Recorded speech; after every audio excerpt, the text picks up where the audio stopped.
I'm the chair of Scaling Montana, and it's delightful as always to see so many people participate and hopefully will be deeply engaged when we get to the Q&A portion.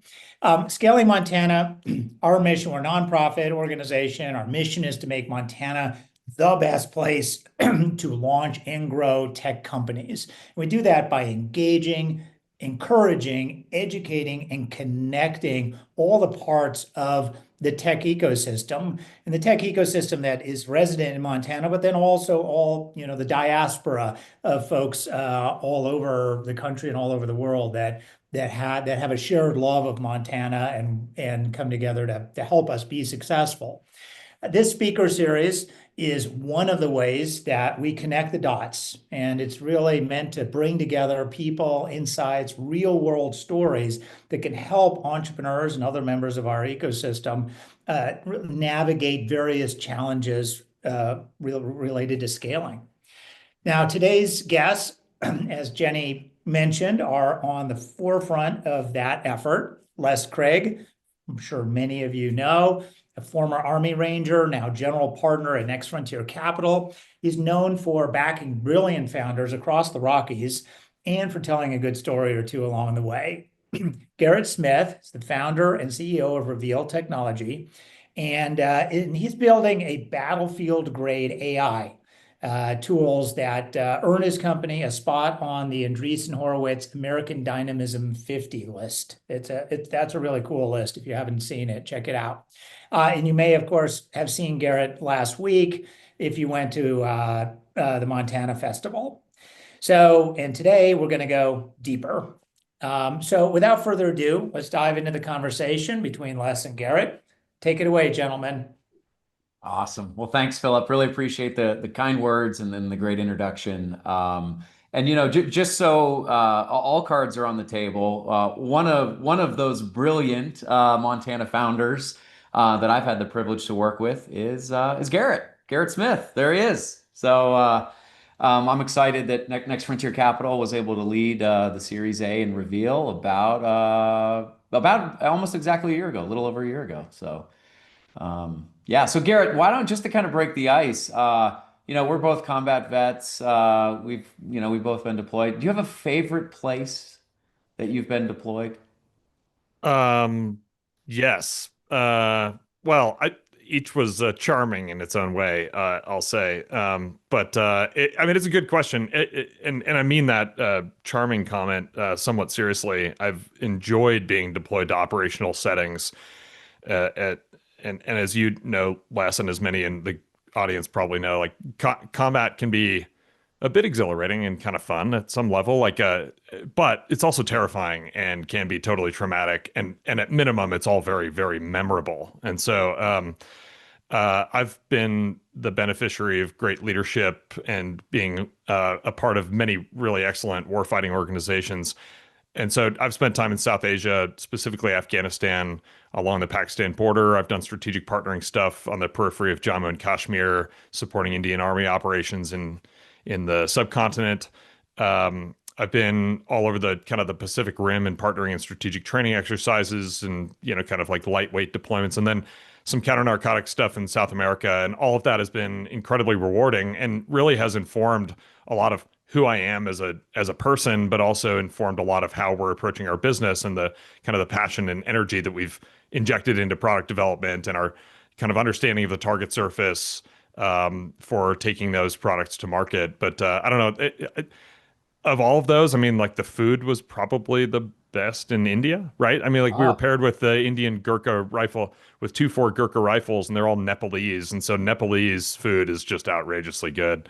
So if it's on a food basis, it's definitely India. I don't know. The way to a combat veteran's heart is through his belly. Clearly. Totally. Way better than MREs, which is, the staple thing. What about you, Les? You've been all over the place. You had the benefit of being with the 173rd, which is Vicenza, Italy, and I mean that's got to be an amazing place, not to be deployed, just to like live. Yeah. I mean that's unfortunately I don't think you can categorize that as a deployment, but yeah, Vicenza, Italy is where my first duty station was, and from there, I spent a lot of time I was in the Green Zone in Iraq. Spent multiple deployments in Afghanistan. But my favorite deployment was probably Rawalpindi in Pakistan. It was a unique one, so we'll leave it at that. But anyway, to dive into the topic for today, we're going to talk about venture capital. We're going to begin kind of the conversation there. And I don't know about you, Garrett, but sometimes I get a little bit just frustrated with some of the modern perception and culture, like the Shark Tank stigma, and some of this stuff is like just kind of blown it a little bit out of proportion in terms of what it really is and where it came from. But I'm curious, do you know kind of the origins? Like what do you know about the origins of venture capital? The venture capital industry really came of age during the Cold War because the United States government needed to leverage the incredible capital deployment potential of the United States kind of financial industry to support the massive buildup of military technologies to confront and deter the Soviet Union, from 1945 essentially to 1991. And because of that, huge government contracts were let to support that kind of buildup of military technologies. And that created the rise of a huge body of defense contractors that eventually consolidated over time into the kind of the top 5 to 10 that everybody knows, Raytheon, or now RTX, Boeing, Lockheed Martin, Northrop Grumman, common household names. Those came about because of massive government contracts that were let, and it really came about specifically in the San Francisco Bay Area and in kind of like the aerospace and defense line that went down to Southern California. And these are companies that chased private capital so that they could build capacity and capability to service big government contracts. So there's this virtuous cycle. But then I don't know if you want me to rocket past, the origin stories of venture capital less into the post Cold War kind of peace dividend period. But I'm gonna segue there. Yeah. Yeah, go ahead. Yeah. No, real quick, I just want to highlight too, just Yeah. even to go back a little bit further, because like I thought you did a great job characterizing like, Sure. especially Cold War, like, companies like Fairchild Semiconductor, like where the Silicon Valley Totally. ecosystem came from, really the chip industry, which was driving our ability in the space race against the Russians. But That's right. even prior to that, what's interesting, so the first ever venture capital firm, or what's kind of like widely recognized, was American Research and Development Corporation, ARDC. And that firm was founded in 1946. So shortly after World War II, what ARDC did was backed a lot of technologies and World War II vets, believe it or not. And the most famous, so it was really focused on innovation and veterans coming out of that generation. The most famous investment that they made was in a company called DEC, Digital Equipment Corporation. In that company, they invested $70,000, which was probably a lot of money back then. Take any guesses on what kind of stake they took in DEC for 70 grand? If it's VC, it's got to be north of 90% less. It's got to be north of. I'm totally kidding. 77% stake in DEC. And when DEC went public about 11 years later, ARDC's stake was valued at about 35 million. So they made a pretty good return, turned 70K to 35.5 million in 11 years. But that really like set a crazy precedent for the industry that, like, as you described really well, kind of bled into the Cold War. What else? What else about kind of where you were going to take that? Well, first off, that was in a huge amount of government contracting and private sector investment into largely hardware-centric systems. We're talking about like nuclear missile programs, aerospace and defense programs and platforms like airplanes and rockets and weapon systems and all that stuff. And so what ended up happening, though, at the end of the Cold War is that there was no longer as urgent and burning a need for the United States to confront and face down or deter or potentially plan to fight a Soviet Union. We're talking peace dividend 1990, 1991. And so what happened was a massive amount of consolidation in the aerospace and defense industry. And there was kind of a flight of venture capital from that industry because they wanted to chase, alpha and beta elsewhere. And so what else was happening around that time period? Well, the internet was coming up, right? So the 90s characterized the 90s flavor of venture capital started looking at internet companies and software companies. And so we saw the rise of NetSuite and Microsoft and Apple in the 80s to 90s, right? Maybe even late 70s, the computing era came up. But once everything was plugged into the network and the internet was really a thing. And who invented it? Who invented the internet? One Al Gore, storied senator from Tennessee. No, I mean he was involved with like the Sure. policy structuring around regulating the thing that became the internet. But But ARPANET, really, which that's right. was originally ARPA, the precursor to DARPA, the Advanced Research Projects Agency, That's right. created these protocols that weren't really the internet yet, but really the foundation of what eventually became the internet, that created really the foundational bones to build this next generation of companies on Right. you just described, right? Space platforms, telecommunications, GPS, ARPANET, which became the internet. I mean, these are the fundaments of what became the 21st century mode of interacting with the world and with each other. And it ended up resulting in 20 to 30 years of really intensive venture capital investment into things that pertain to the internet and to commerce and to the economy, and taking advantage of the United States, dominant position in the world economy, and investing in technologies that were largely peaceful or oriented at commerce. And that obviously resulted in lots of other stuff too, e-commerce platforms and dating apps and everything else. Les, do you want to take this all the way into, the last 10 years of kind of defense Yeah. tech renaissance? Do you Yeah, want to go well, there, we or do kind you of, want to go it's somewhere else? interesting, right? Because like just to characterize the industry, you think about like ARDC, from that firm, came like the Graylocks, CRV, Mayfield, Venrock, like the OG VCs in Silicon Valley that you would know about.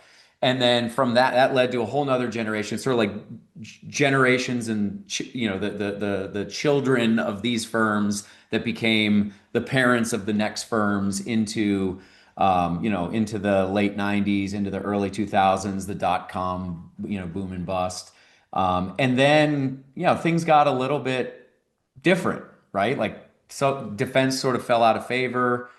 Dating apps became like the new buzz, or things like that. And it's like, well, we used to back cutting edge technology, nuclear program, things like that. Like what happened? Well, it's just opportunities changed, right? And places to find that alpha, as you said, changed. But then yeah, so what happened then? Well, more money could be made elsewhere, right? Like Yeah, yeah. SaaS products and software technology companies became ultimately far, far more promising from a venture capital reward standpoint, Yep. and far less risky because these are software technologies, right? That have very little in terms of like heavy capital expenditure and capital requirements, lived in ones and zeros instead of in warehouses, and globalization contributed to this too. But I mean, this became the foundational kind of point where the Mag 7, so to speak, rose. These are the giant technology platform companies that are common household names today. The Googles, the Metas, the Amazons, the et cetera. And so, should we? Do you want, Les? You want to take this all the way to present day? You want to dwell Yeah, on like take it. what motivates VC? So, Yeah. I'll say maybe one more item about how venture capital ended up touching my life, our company, and why Reveal is a part of this story. But also a comment that venture capital and the limited partners that sit on the backside of a venture capital firm like Les's at Next Frontier, there's an expectation that there will be a significant amount of risk, but because of portfolio theory and the power law, a significant possible return on that investment. And so VCs are the cutting edge of the capitalist economy that we all live and breathe in. And they are defining what the cutting edge is in terms of technology and the return on investment. And because of that, VC is not for every industry. VC is not for every entrepreneur. And I think the expectation that everybody should take into a scenario where you're potentially engaging with venture capitalists is one of understanding what motivates them. So what motivates a venture capitalist? Well, it's traditional venture capital needs to return capital within a 7 to 10 year fund life cycle, and it's got to be a pretty massive potential return. So like they are looking to invest in moonshotty type things, right? That across a portfolio of 10, 15, 30, 100 investments, they fully expect that a lot of these things are going to fail, but that a few of them are going to hit so big that it not only returns the capital to the LPs that they originally put in, but returns a multiple of that capital to them. And we're talking like a very high performing fund less is probably what, between 3 and 5x return. That's right. And then like across the fund, across the fund, entire fund, not on a per investment basis. Across the Because fund. the expectation is that a lot of these will fail, right? That's So right. how do you fill the zeros? And that's expected. That's Yeah. understood. That's part of the risk profile. But how do you fill the bucket and get, fill 3 buckets from one or Right. 5 buckets from one? Right. You've got to do it with outsized returns. So That's right. 10x kind of on a per deal basis, or think about an individual deal having the capability to return the entire fund. And so, these are the important things as founders that you have to not only understand, I think, but you have to know and do the homework, ask the questions to the types of VCs that you're seeking investment from. Because every VC has a very specific mandate. They have a strategy, they have a thesis.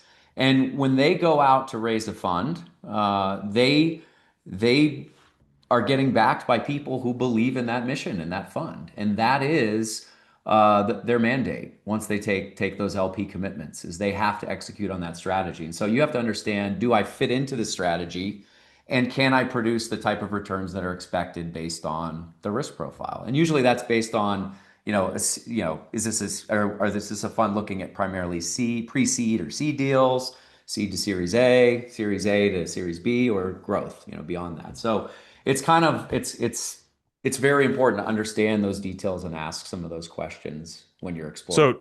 So Reveal is a defense company. We build and sell technology into the national security establishment here in the US and into foreign militaries. 15 years ago, this was not a venture investable industry. Because there was no, geopolitical understanding that sufficiently motivated Western militaries to look for creative, I'll call it private sector, innovations to upgrade and up level the national security warfighting capability and inventory. But that changed because as globalization kicked in and as things were offshored, reshored, and everything else, we went through a couple of electoral cycles. We went through a global war on terror, and everyone realized, okay, we're done fighting relatively medieval opponents in open deserts where no matter what inventory we have, it's technologically overmatched against, these folks that are out. And, Les and I, and maybe others in the audience, we were fighting, low tech Taliban and Iraqi insurgents and other stuff. And Don't so get me anyway, wrong, they were very effective, even though the fact they totally, have tech. totally. Yeah. But it didn't require the kind of generational upgrade that we're now seeing in national security inventories. And so what happened was China and Russia and others, revisionist powers in the world, were on the move and were innovating and upgrading their military and force projection capabilities without it being noticed in a significant way by our country and others. We were distracted, maybe rightly so, in a lot of different ways. So 2015, 2016 comes around, and the realization hits the American public, the Congress, the US DoD, that we need to actually seriously upgrade here. And what happened was that a couple of companies got into the mix promising positive disruption to the national security technology and prime contractor ecosystem. So those companies that had grown fat and happy over many, many decades, pushing a century in some cases, of economic success, were all of a sudden being challenged by upstarts. And here are a couple of names, some of which have been around for a bit longer than the period that we're talking about. But there's a company called Palantir that was on the move and on the rise. SpaceX is a defense contractor, at least in part. And these companies have been around since the early 2000s, or mid 2000s. Around this time, a couple of companies decided they wanted to really seriously, visibly disrupt the defense ecosystem. And those companies, again, relatively common names if you're paying attention to defense and VC, but Anduril Industries and a couple of others. So those came about in the 2015 to 2020 period. I'm going to say one set of numbers, and then Les, I would love to hear kind of your reflections on this. But from 2016 to 2020, there was something like $40 billion of venture capital deployed into the defense or defense adjacent and dual use venture ecosystem. And that sounds like a lot of money, and it is. A lot of that went to SpaceX, and a lot of it went to telco providers and a bunch of other things. So not a lot of it went to like defense companies like ours that were coming up. From 2020 to 2024, that number actually tripled, and it went to $125 billion of VC investing into the defense technology ecosystem. And that trend is only heating up and increasing, unless you disagree, Les. But I would love to hear your reflections on. I got to imagine that underpins my the reflection next is hallelujah, because like, and this is why we tell this kind of led up with a little bit of a cute story, but like for real, like this is where venture investing began in this industry, pushing cutting edge technology that had really no other source for development, where national security priorities, defense priorities depended on someone to take that risk. And people that were willing and wanted to innovate the next generation, you name it, system. And so, I mean, I'm super grateful. We've invested in a lot of awesome companies in Montana and in the region. But frankly, the companies that get me the most excited are companies in this industry. This is why I'm focusing in this fourth fund for our firm. My focus is defense, national security, technology, and cybersecurity. That's what I'm focusing on, because that's what motivates me as a human being and as a professional. And so the fact that there's more dollars getting put into this space means that there's opportunity for follow-on. There's opportunity for growth. There's opportunity to produce those returns that maybe weren't possible, to Garrett's point, prior to 2015, 2016. So I think it's very exciting. I'd much rather do those kind of deals than, like a dating app or something, which, I'll never back. I should say never, who knows, but probably not. But it's funny too, if you look at Next Frontier Capital's portfolio, like what a lot of people don't realize is like there are actually a lot of shards of defense contracts and defense technology that you may not even know about. Like one of our greatest successes here in Montana, which was Blackmore Sensors and Analytics. One of their first contracts was a DoD contract where they could identify people walking up to a base that were carrying weapons. It's like, does that guy have a banana or is that a pistol? Right? Oh, that's a pistol. Sound an alarm. Let somebody know. Right? Well, it turns out that sort of technology is also really good at detecting like whether it's a ball bouncing out the street or it's a stroller bouncing in front of a car. Or I guess strollers don't bounce, but you get the point. Like when you can identify things rapidly in real time, turns out there's an autonomous driving vehicle use case there that is highly valuable to a company like Aurora, which acquired Blackmore. So I think it's exciting because when we push the edge in the use case of innovation and development with the needs that our country has for national security, I think there's always going to be really unique applications to other dual use type things. So I think we're making real progress. Les, I've raised tens of millions of dollars, probably in excess of $50 million in successive venture capital rounds for my primary company, Reveal, and then indirectly an additional bucket of tens of millions of dollars for other projects and stuff that I've been involved with. It's really hard. Why do you guys make it so hard? It's actually, I'm glad you characterize it that way, Garrett, because I actually I think it's hard for both of us, and I very sincerely mean that. Like it's very difficult. I can't tell you how many times I meet a founder or get conviction in a person or a deal, and we can't do it. And once again, it gets back to it's this matching game that's hard. Like, was it hard for you and I, Garrett, to get the deal done? Yes, and we really like each other. Like, so like, but we got it done. Right. So it's always going to, the work is hard. Yes, the work is hard. But I think what you're talking about is like, it's hard to raise capital. Like what you're referring to is like the impossibility sometimes that it seems to get the right match. The match to me is what's most important. As a founder, can you find the investor who is the right match? And then the work begins. And that work is hard. That work is hard too. But at least it's possible at that point. I think sometimes as a founder, and I'm a former founder, I know the frustration. You pitch 120 firms and you get one term sheet if you're lucky. You know, it's like that's frustrating. That's a pretty good ratio, Les. That's a pretty good ratio. I think I usually tell people 60. Like you want to at least have 60. I don't know if this is useful at all, but we raised for Reveal, we raised a seed, which I don't know if this hits at people as like a large amount of money or not a large amount of money, because there's some outrageous seed investment volumes that I've seen in the industry. But we raised $1.8 million in 2019. I had the great benefit of like having excellent mentors who plugged me almost directly into the conversations. And I think my ratio of pitches to term sheets was something like 10 to 1. And we had 2 term sheets and it just happened. And that was, I feel extremely fortunate and lucky. Why do you think it happened, Garrett? Like, Well, boil it down to like here's why it happened. Luck.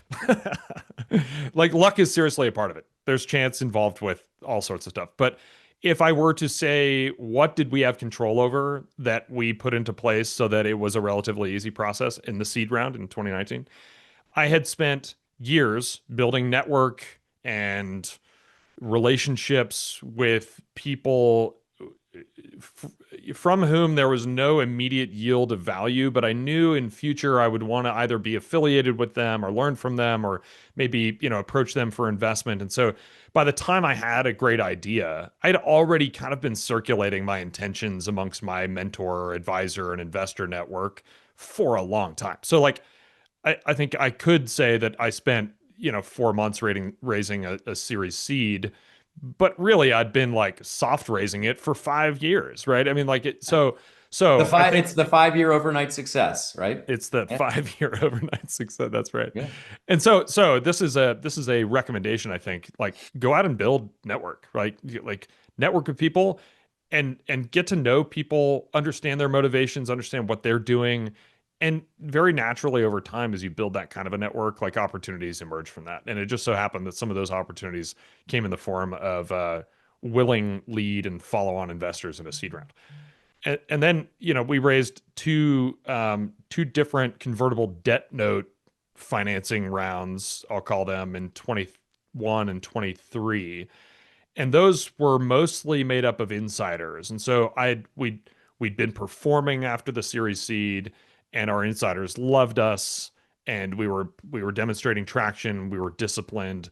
They wanted to keep pressing the I believe button with us. So that actually is maintenance of network, right? That's the first piece of it, was like build the network and it will yield good things. Those 2 others were maintain that network and in those relationships of trust based on like positive performance. So that's all about execution. That's actually more about execution than it is about raising a round. And then I won't stay too long on this topic, Les, unless you want to keep digging on this. But when you and I met, which was 5 years ago, almost 6 years ago, maybe. Yeah. I think it was right after you moved here. Right. So it was like 2020-ish. Yeah. Yeah, 2020. So I think it was late 2020. So we started talking, and very quickly, and this is something I appreciate about you, you're like, this doesn't sound like the right timing. I love what you guys are doing, but like, we're probably not your guys. I'm not your girl. At that time. At the time. But again, this goes back to point number 1 and point number 2 about building and then maintaining relationships and network. You and I just kept talking for years. And then in late 2023, which is when I was kind of like actively out raising a Series A, we had been maintaining touch points and like looking at each other from across the way for a long time. We knew each other well enough, and it was almost a very natural thing. But the ratio by the time of a Series A was actually much more market, I would call it. So I probably did 50 to 60 pitches and engagements with various investors who could lead a Series A. We got a couple of term sheets. The only one that we really liked was Les and Next Frontiers. So rinse and repeat. This is not publicly, releasable information. I won't tell you enough details here, but we literally just closed a Series B, And that took me probably the same amount of energy, 40 to 50 new investor engagements. And that was just, you got to perform so that you can tell them that you're performing. You got to build a relationship over time so that you can tell them that you're performing over time, and all of that stuff. But it really just comes down to repetitions and shots on goal. Well, very well said. And just so everybody recognizes this, because like when we say, and I believe it, it's like, oh, it's a hard time to raise. What Garrett just described was he closed 2 rounds, a Series A and a Series B, in less than 12 months, basically in the past 12 months. Okay. Was it easy, Garrett? It was not. And you know what? Like, it was not easy. I'll say that VC is out there. Like, there's money out there, right? And so like good ideas are going to get funded. Good ideas and performing companies are going to get funded. Maybe the macro environment causes things to slow down. Maybe the deal terms aren't quite as frothy or as exciting, but like good things, good people, good projects get funded. And I believe that very, very strongly. But no, it wasn't easy. Not easy. No, not easy at all. And I would say that actually the hard part wasn't going out to like persistently door knock with VCs and like do follow-up meetings and like do all that and put together the pitch materials and all that stuff. It was actually running a company that was performing so that I could tell those people that we were performing, right? And show them the Kind of numbers, important. Kind of. right. Vision and excitement and passion and looking good and wearing the right tie and doing, the right hair coif, like all that stuff only goes so far. But that's window dressing at the end of the day. If you have like performance under your belt and you can show that to an investor and it's in line with what you've been describing previously that you're going to do and what the potential of this market is, that's the hard work that yields opportunity here. Awesome. Trick question for you. Uh-oh. Let's see if you get it wrong. Go easy. I'm a Marine by background. No math, no live. All right, so you're a public founder. math. Maybe you're a founder watching this today. Yeah. And you're thinking like, when am I ready? When should I go out and raise that next round? Well, how would you answer that question? I'm so grateful that in 2018, I was too dumb and ignorant to slow things down and say no.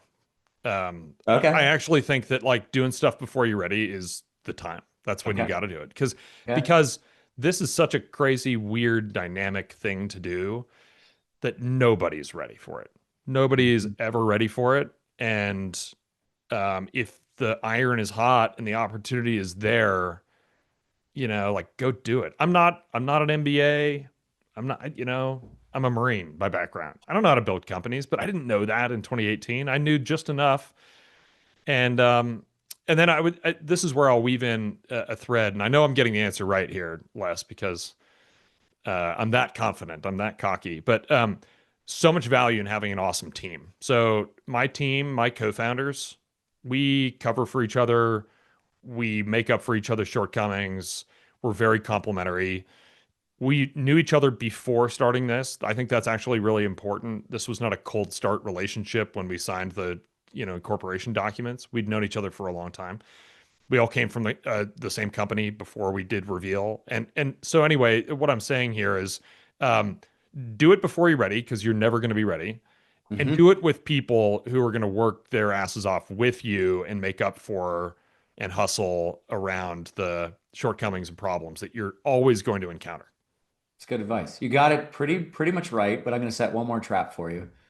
By the way, before I do that, there's got to be a funny joke. I'm not an MBA, I'm a Marine. There's got to be an abbreviation like MBA. You can come up with that. Maybe we'll put it in the show notes. Like a Marine something BA. I don't know what anyway. Yeah, we'll crowdsource that one. Yeah. So yeah, if you have it, put it in the comments, and we'll laugh. But here's the question: When are you setting out to raise a Series C? You just closed the B. When are you setting out to raise the C? There's a right answer here, and it is I'm going to refer to Alec Baldwin and Glenn Ross. Always be closing, right? Like you're always a leader, and the leader with the mandate to go out and raise venture money Mm. needs to always be raising. Always be raising. And Such a so good reference. I've been raising the Series C since 2018. Oh, there it is. That's a powerful thought. And I mean that like very sincerely. If you're a founder, that should be your mantra. If you want to get on the venture track. And by the way, if you don't, that's okay too. I think we sometimes get in our own way as founders, I think. I mean, I still wonder if that was the right path for me out of the gate when I raised, you know. And in the end, it didn't work out for me in the exit because of the capital stack. So who knows? But I think it's a really important question. Like, is it right for me? And if it is right for you, there's your mantra right there. Always be raising. Cool. I can tell you, Les, how to know just kind of rough heuristic on whether you know that venture might be for you or not. And it's, Cool. do you want and need to grow faster than you can without it? In other words, if your goal is to build a lifestyle business, you know, open a restaurant, whatever, worthy goal, all of those are worthy goals. And you can do that with like a bank loan or with money that you've already got. And you can like do that is not right for venture capital. Venture capital is like when you have a product that is so hot and so in demand out in the market and is so in need of scaling because of a potential competitive environment. And like if you don't go out and capitalize on that opportunity at scale, someone's going to beat you to market. That's the venture play, right? Like you need to scale quickly. And yeah, That's spot on. You know, one of the things I would add too, because like this is the way I'm really thinking about it right now. Maybe giving a little bit of my playbook away here, but like I just think it's important to be transparent about this. I think in previous environments where capital was a little bit less constrained and there was just more, or I should say less, I said more certainty, but less uncertainty, is probably the right way to characterize the current market. I would say there's like three things that I always used to look for in founders. And generally, if there was like two, it's like the old like product thing, like fast, good, or cheap. You can pick two. But like with founders, what I used to look for was the three things and like pick two. I think now you need all three. But what I think about them is first of all, there's like talent.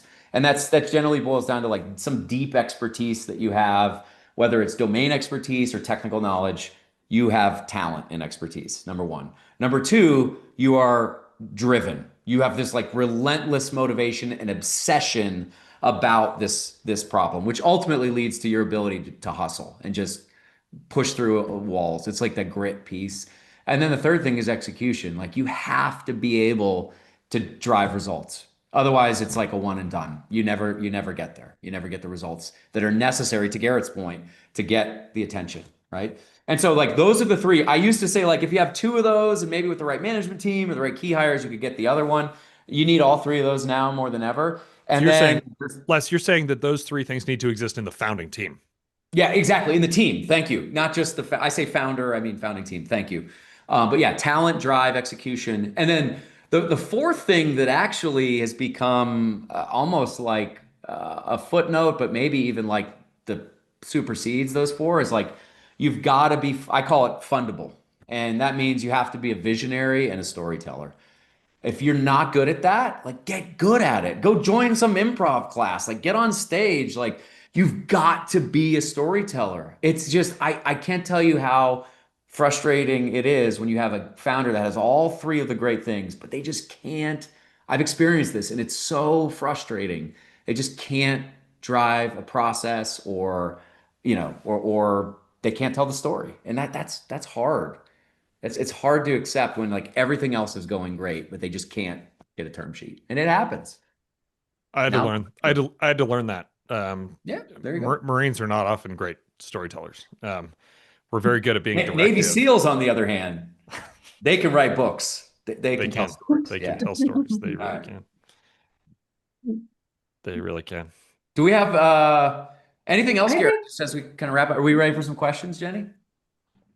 I think so. I would say put your questions in the chat and then we'll circle around and try to hit as many as we can in the time that we have left. But I guess while we let people think of their questions, Garrett, do you have any closing thoughts? Closing thoughts. God, Or anything you wanted to say that, I I mean, got- that was a great conversation. It was fun to just hear you guys. You could tell the friendship runs deep. I want to say so. I moved to Bozeman 5 or 6 years ago, and I moved here because I identified in this state and around Bozeman specifically, at least for my tastes and purposes, um, something that felt exciting, like the frontier, right? And those are cliche things to say about a place, especially in the era of like sexy TV shows and movies being made about a place. And a third or a fifth or a 10th wave of transplants coming into your home turf. But there's something special going on here, and it has to do with kind of a community level mixture of the things that Les just identified. Like there's a bed of talent and expertise here, and if it's lacking in any way, our university system and our population here in the state has produced exceptional talent that for a long time had to go elsewhere to find opportunities. And this is now a place where that talent can be attracted back. We can retain it right out of the gates upon graduation from MSU, Montech, whatever, right? Gallatin College, right? Like we can maintain talent here in a way that I don't think was possible before. We've got an entrepreneurial class. Many of them are here on this call. There are community events that are ensuring that they run into each other. This is one of Philip's points earlier. Like we want to connect people because I think we truly are only as strong as our community. And there's some industry growing here from outside investments, but also new things starting here and being built and being headquartered here, which promise even more to come. And it's annoying, I'm sure, to have a bunch of transplants come into town, but now there's more talent and more resourcing and more money and more energy and more drive. And so anyway, I think places are either kind of growing or they're dying, and this is a growing place, and it's exciting to be a part of. Those are my final comments. Jenny. Okay, knocked it out of the park. Okay, so I am just gonna read through. We've got one question in the chat. Not sure who's the best one to take this, but would critical elements from Montana coal ash be a potential target? Likely from like venture capital standpoint, I take it, Brad. Yeah. So I mean, the simple answer is for a certain type of venture investor out there, I'm sure it's in thesis. It sounds like I don't know a ton about coal ash, but it sounds like it's maybe carbon recapture or maybe that's so like how do you find that person, right? It's like other than Les just giving some silly answer that's like not worth anything. Like sure, they exist, right? Like you've got to leverage your network and people that know, like people within your immediate network that know maybe 1 degree away that's connected to get a warm intro to one of those firms. One of those, maybe it's an ESG, a firm that invests in, environmental sustainability, governance type stuff. Like, but that's the challenge. Like you have no idea if you just do like a search for these types of firms and you get a list, great. You use ChatGPT to generate a list and generate copy and send emails to people. You have no idea how inundated those firms are. Like get a warm intro through your network. And if somebody in your immediate network can't get an intro, find a way. Like this is what entrepreneurs do. You run through brick walls, but you have to, I guarantee there's an investor or a family office or somebody out there that is looking to put money into Montana coal ash, whatever the application is.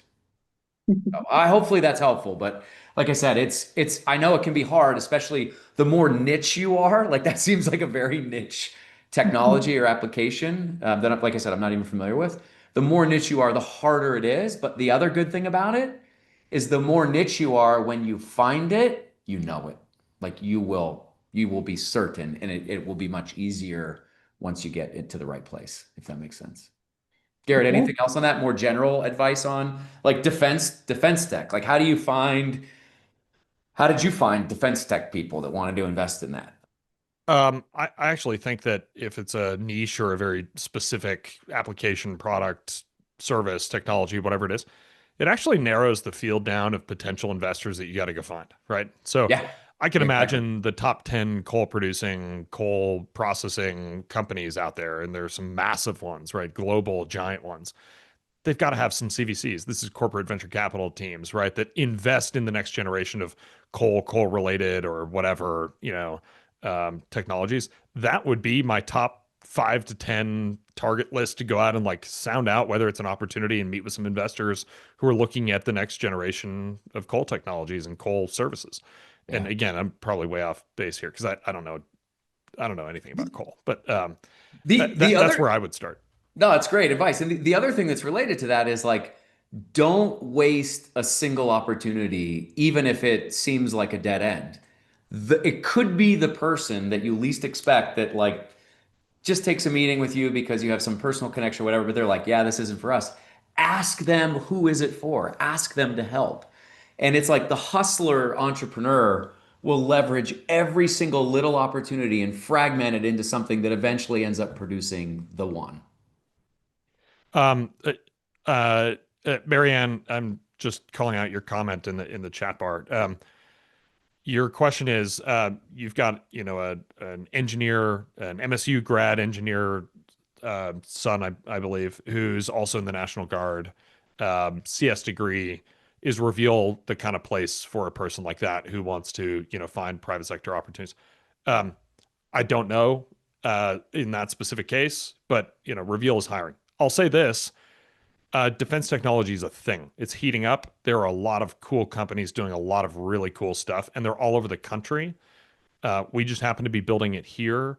I'm very happy to take an intro if that's or a referral if that's useful, or I can route elsewhere because I have pretty sizable network across our industry. I think that it's an incredible thing nowadays, and Les already mentioned this, that you can now have you can do well by doing good. If you consider the contributing to the national security as a good, and I do, you can now do well by doing that. It's not just be an entry level soldier, marine, special operator, whatever. You can now like participate fully in that thing from the private sector through venture capital backed companies or the many other private companies that are active in this space. So anyway, short answer is potentially in the case of Reveal, and if not, great, I can refer elsewhere. All right, I've The got other a thing, just question here. And don't Can worry, I- Marianne, I'm not going to tell him. I'm not going to tell him you referred him. All right, Trevor, you want to ask away? Hey guys, it's Trevor. You talked a lot about your dance, the courting relationship from building a company to finding the right venture capital and, signing the marriage documents. Once that's done, what's the ongoing relationship look like? How hands-on, how hands-off? Garrett, were you looking for a VC that was more, in one side of that spectrum than the other? And less, do you guys have sort of a set, pragmatic relationship with everyone, or does it vary from company to company? I have date night with my wife every week, right? Like we do that, and it's not because we have to like plan and organize our love. It's because we are busy people and we need to make sure that we prioritize and spend time with each other. So, as applied to the Garrett Les and Reveal Next Frontier relationship, we have a standing lunch, date lunch, right? And we meet up, and this is in addition to the normal course of board meetings that Les is involved with. We do quarterly board meetings. Some companies do more or less, and I think we are very deliberately in touch, right? And I think we have a great information flow. I'll say my piece about what I wanted from investors and maybe how that's changed over time, and then Les would love to hear what you've got to say. I'm a hard-headed Marine who doesn't like to be told what to do. I was not on the hunt for an investor, a board member who was going to get all up in my business. I did not want that. I wanted money and I wanted access to the network, and that's it. And over time, I have humbled and chilled out, and I am much more open now to suggestion, guidance, and even direction from an experienced and highly qualified board, of which Les is a part, right? So I don't know if that's a fulsome answer, Trevor, to your question, but you know what we got to do, Les? We got to get some goat yoga into our routine, and Trevor can Yes, probably hook us baby up. goats. They only around what, like for short windows throughout the year, but Yeah. definitely. Yeah. It's Sorry, funny. Trevor. Was So it? it's I Yeah. would say there's certain founders I would do goat yoga with, and there's certain founders that probably that wouldn't be possible. But it's very different. The relationships are very different. For the earlier the stage the company, the more I try to create opportunities for touch points.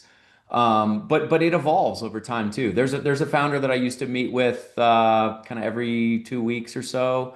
Now we check in once a month, and so things evolve. I try. The other thing you got to do is like feel out and filter the noise to founders, because like they don't have time for you to be inundating them with every crazy idea, every inbound.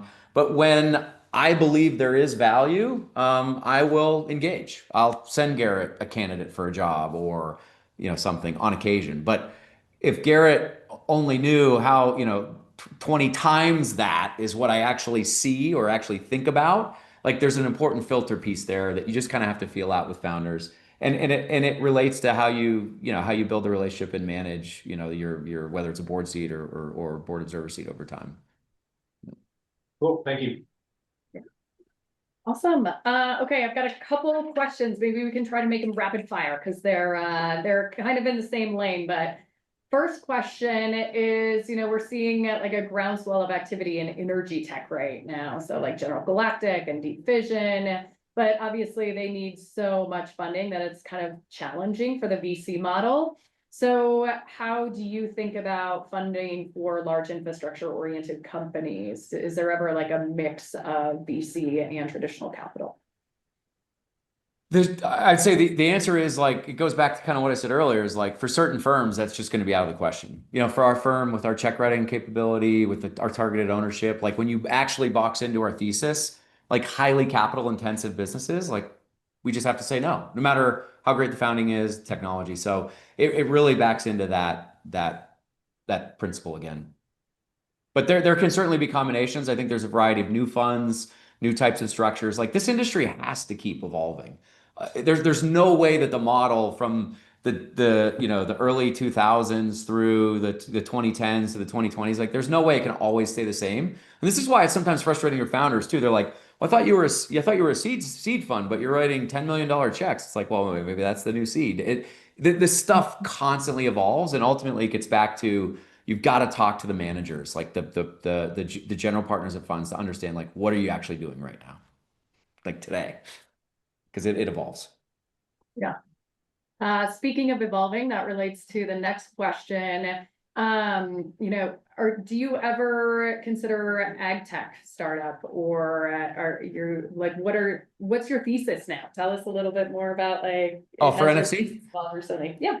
Yeah, so like ag tech is not something I would look at right now, because I'm laser focused in this fund as a partner on defense tech and cyber. As a firm, we have a partner that would look at ag tech, and so it's just a matter of like, do the other elements of the business make sense? Like there's a lot of ag tech that's very hardware centric. We don't do hardware. If it's software enabled hardware, maybe. But so it just depends on the stage of the company, the size of the check, the progress, all the metrics that once again box into the thesis. But yeah, there's definitely a partner at NFC that would look at that, that would look at ag tech.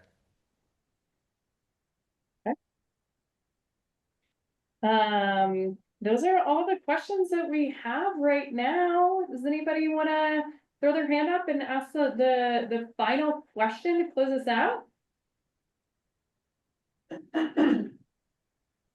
While you're thinking about it, I will do Yeah. yet another plug for the Reveal Rendezvous on June 2nd at 1864 on Main Street, 233 East Main Street, down in the basement. We buy the place out. It's totally free. You just got to RSVP. In fact, we'll let you in if you don't RSVP. Just come. 5:30 to 7:30. The format there, and again, sorry, Jenny, shameless plug here, but the format is typically 30, 40 minutes of just networking, hanging out, drinking, eating. There's all the food. It's All an open comped. bar, the whole thing. And then we break for about 30 to 40 minutes of fireside chat. Usually I'll be interviewing somebody kind of live in front of the group, and then we open it up to Q&A. We've had members of Congress, we've had business leaders and everybody in between.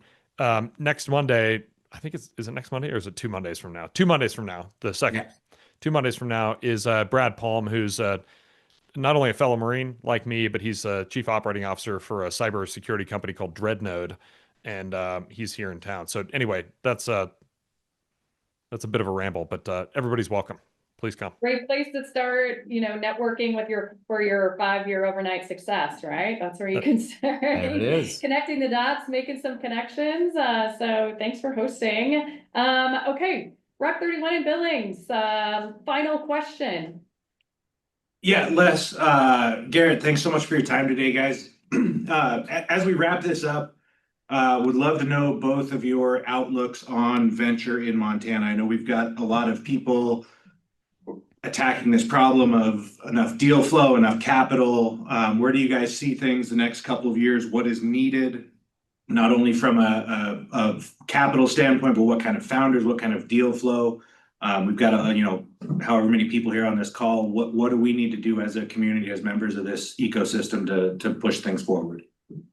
I have a couple of thoughts, but Les, do you want to start? You're far more qualified on the topic than I am. I'll be brief on it. I think one of the things we need to take away. Elon Musk made a comment when he spoke at Innovate Montana. It was like 2011. Somebody asked him, "What do we need to build this ecosystem? Like, what do we need to get started and keep this innovation alive?" And he said, "What's the population of Montana?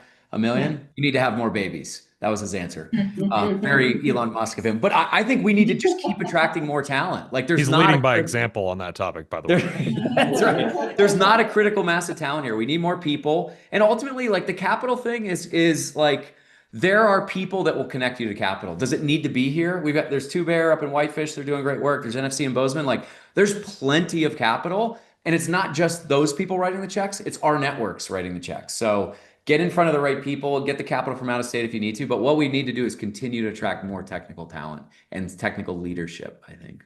So that's my short answer. I have 2 observations. Neither of them are terribly expert or definitive, but one is that there's not enough deal flow in this state for an ambitious venture capital firm like Two Bear or the NFC to handle. That's why Two Bear is a national firm and NFC is a regional firm. They have to go out of the state. They have LPs that are out of state. They're investing kind of all over the Intermountain West region. I won't speak for Two Bear. I know them less well. But to Les's point, here's my second kind of thought here. To Les's point, there's plenty of capital here, right? There is more than enough capital to support the number of entrepreneurs that can come from a $1.1 million person population base in Montana. And what I think could be useful is more organization around the informal or angel network. I'm sure that these things exist. I'm sure, but I think there need to be a couple of more obvious front doors for entrepreneurs to engage with the angel investor community or the family office community who want to support Montana entrepreneurs and Montana companies. I think that's one of those things that it probably needs some more attention, formal attention. I don't know, maybe in a couple of years when I start slinging angel checks, I can be part of, forming that or firming it up. But I think that's a major gap in this region or this state. Great segue. Actually, I'm going on tour with Liz Markey at Two Bear Capital and Graham Conran at Frontier Angels, and we are trying to set up investor pitch meetings across the state. So we'll be in Whitefish on June 5th. We'll be in Billings on June 12th, and we'll be here in Bozeman on June 25th. Still looking for a couple companies that want to pitch that night, as well as getting some more angels involved as well, just to learn a little bit more about angel investing in general. So we're making some small headway there, but we're trying to do what we can. So with that being said, let's hand it back and give Les and Garrett a round of applause. That was really nice, you guys. Thanks for everything. Thanks, everybody. Thanks, Les. Thank you all. Enjoyed it. Thanks for everything you guys do too at not early stage. Scaling Montana. Scaling Montana. I know we did a brand change. I need to appreciate it. Scaling Montana. Appreciate what you guys do. Thank you for that. And Thank you, Les and Garrett, for, tremendous amount of insight and a very engaging and entertaining conversation today. I'm sure we all learned a lot. And thanks to everyone for participating. Thanks, Philip. Thanks, Yes. Jenny. See you guys next month. All right. Bye.